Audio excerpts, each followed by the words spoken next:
بسم الله الرحمن الرحيم الحمد لله رب العالمين الحمد لله حمدا كثيرا طيبا مباركا فيه اللهم صل وسلم وبارك وأنعم على نبينا محمد أما بعد. പ്രിയ സഹോദരി സഹോദരങ്ങളെ, കാരുണ്യവാനായ അല്ലാഹുവിന്റെ രക്ഷയും സമാധാനവും നമ്മിലെല്ലാം സദാ വർഷിക്കുമാറാവട്ടെ. ആമീൻ.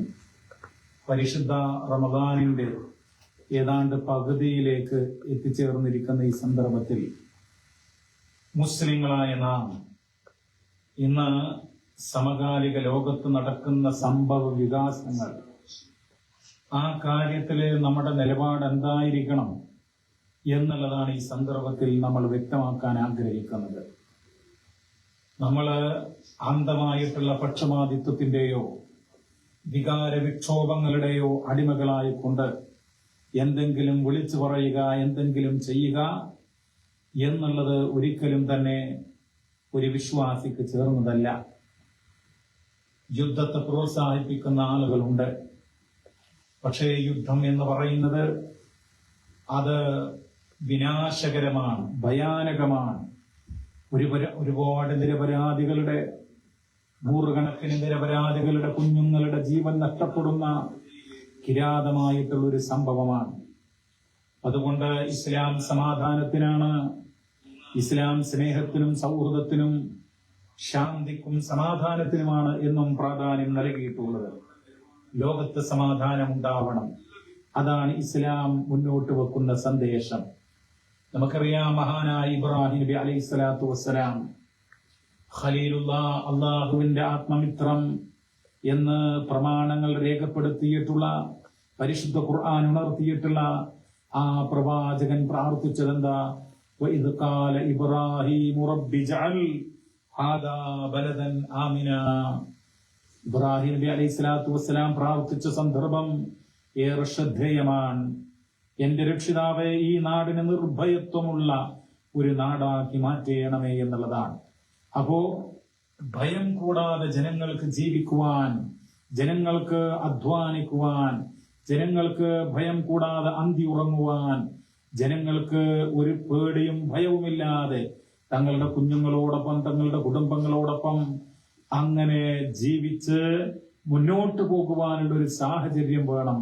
അതിനാണ് പ്രവാചകന്മാരുടെ പിതാവെന്ന പേരിൽ ചരിത്രം വിശേഷനാമം നൽകിയിട്ടുള്ള അബുൽ അംബിയ എന്ന പേരിൽ അറിയപ്പെടുന്ന ഇബ്രാഹിം നബി അലൈഹിസ്സലാം പ്രാർത്ഥിച്ചിട്ടുള്ളത്. അതേ, നമ്മൾ ജീവിക്കുന്ന രാജ്യത്ത് സമാധാനമുണ്ടാവണം, നിർഭയത്വമുണ്ടാകണം. അതായിരുന്നു ഇബ്രാഹിം നബിയുടെ പ്രാർത്ഥന. പരിശുദ്ധ ഖുർആനിൽ അല്ലാഹു തആലയുടെ ആഹ്വാനമായിട്ട് പറയുന്നത് വല്ലാഹു യദ്ഉ ഇലാ ദാരിസ്സലാം, അല്ലാഹു സമാധാനത്തിന്റെ ഗേഹത്തിലേക്ക് ക്ഷണിക്കുന്നു എന്നുള്ളതാണ്.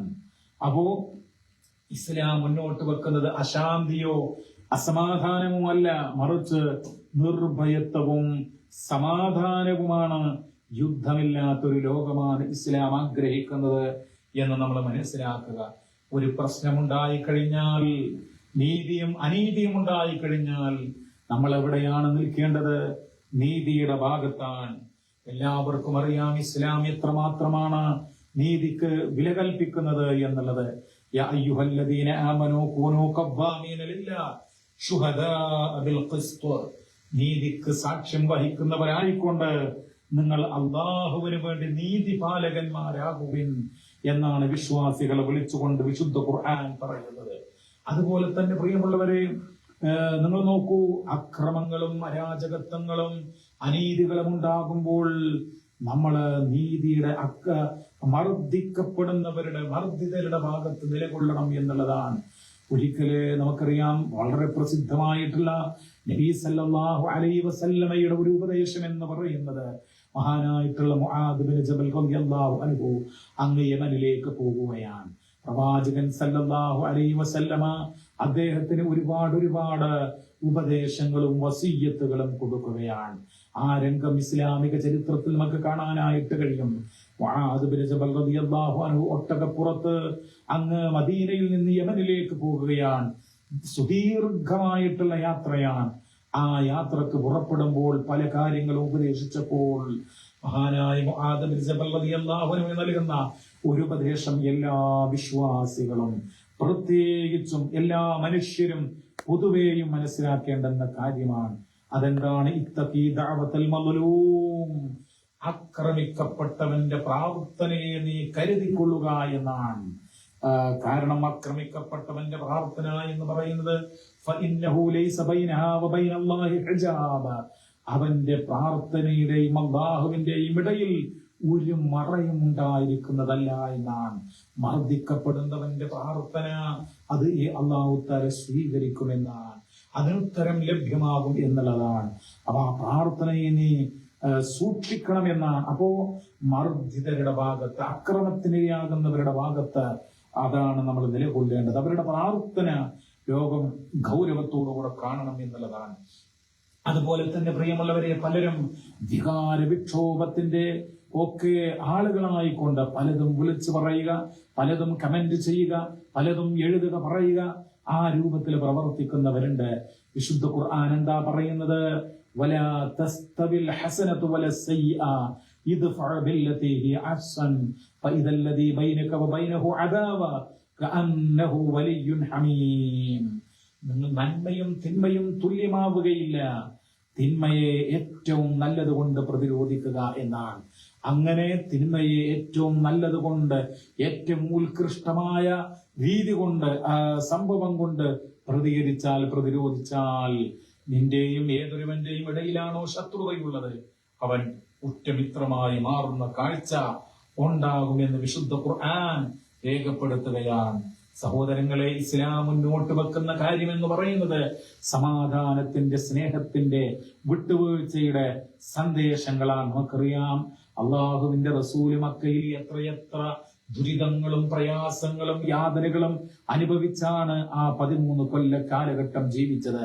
പ്രവാചകനും സ്വഹാബത്തും അനുഭവിച്ചിട്ടുള്ള യാതനകൾക്ക് കയ്യും കണക്കുമില്ല, അത് വിവരിക്കാൻ സാധ്യമല്ല. അത്രമാത്രം ഒരുപാട് കഷ്ടപ്പാടുകൾ അവർ അനുഭവിക്കുകയുണ്ടായി. എന്നിട്ടോ പ്രിയമുള്ളവരെ, മക്കം ഫത്ഹ് ഉണ്ടായ സന്ദർഭത്തിൽ, മക്ക വിജയമുണ്ടായ ഘട്ടത്തിൽ മഹാനായ നബി സല്ലല്ലാഹു അലൈഹി വസല്ലമയുടെ മുമ്പിൽ ഇസ്ലാമിനെ ഏറെ ദ്രോഹിച്ച പ്രവാചകനെയും സ്വഹാബത്തിനെയും വളരെയധികം ആക്രമണം നടത്തുകയും ദ്രോഹിക്കുകയും ഉപദ്രവിക്കുകയും ഒക്കെ ചെയ്തിട്ടുള്ള ആളുകൾ കൺമുന്നിൽ വന്നു നിൽക്കുകയാണ്. അവരോട് പ്രതികാരം ചെയ്യുവാൻ, അവർക്ക് അർഹമായ ശിക്ഷ കൊടുക്കുവാനുള്ള എല്ലാ സാഹചര്യവും ഒത്തുവന്നിരിക്കുകയാണ്. പ്രവാചകന് കഴിവ്, പ്രവാചകന് അധികാരം ലഭിച്ചിരിക്കുകയാണ് അവർക്ക് ശിക്ഷ കൊടുക്കാൻ. പക്ഷേ പ്രവാചകൻ എന്താ ചെയ്തത്?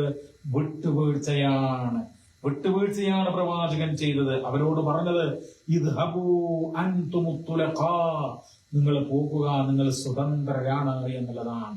അവരെ ശിക്ഷക്ക് വിധേയമാക്കല്ല ചെയ്തത്. അക്രമികളായിരുന്ന അവർക്ക് മാപ്പ് നൽകുകയാണ് ചെയ്തിട്ടുള്ളത് എന്നുള്ളതാണ്. നമുക്കറിയാം, ത്വായിഫിലേക്ക് പ്രവാചകൻ പോയല്ലോ. ആ സന്ദർഭത്തിൽ നമുക്കറിയാം, നബി സല്ലല്ലാഹു അലൈഹി വസല്ലമ സഹായം പ്രതീക്ഷിച്ചു പോയതാണ് ത്വായിഫിലേക്ക്. പക്ഷേ അവിടെ ആളുകളുടെ ഉപദ്രവങ്ങളും ആക്രമണങ്ങളും ഉണ്ടായി. തെരുവ് പിള്ളേരെ വിട്ടുകൊണ്ട് പ്രവാചകനെ കല്ലെറിഞ്ഞു. പ്രവാചകന്റെ ശരീരത്തിൽ നിന്ന് രക്തം വാർന്നൊഴുകി.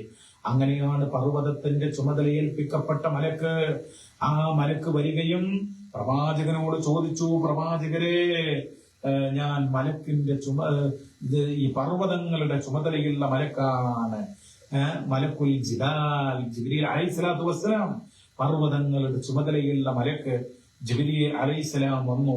എന്തിനാ വന്നത്? ഉയർന്നു നിൽക്കുന്ന ആ മലകൾ ഈ അക്രമികളായ ആളുകളുടെ മേൽ മറിച്ചിട്ട് അവരെ കഠിനമായ ശിക്ഷയ്ക്ക് വിധേയമാക്കുവാൻ വേണ്ടി.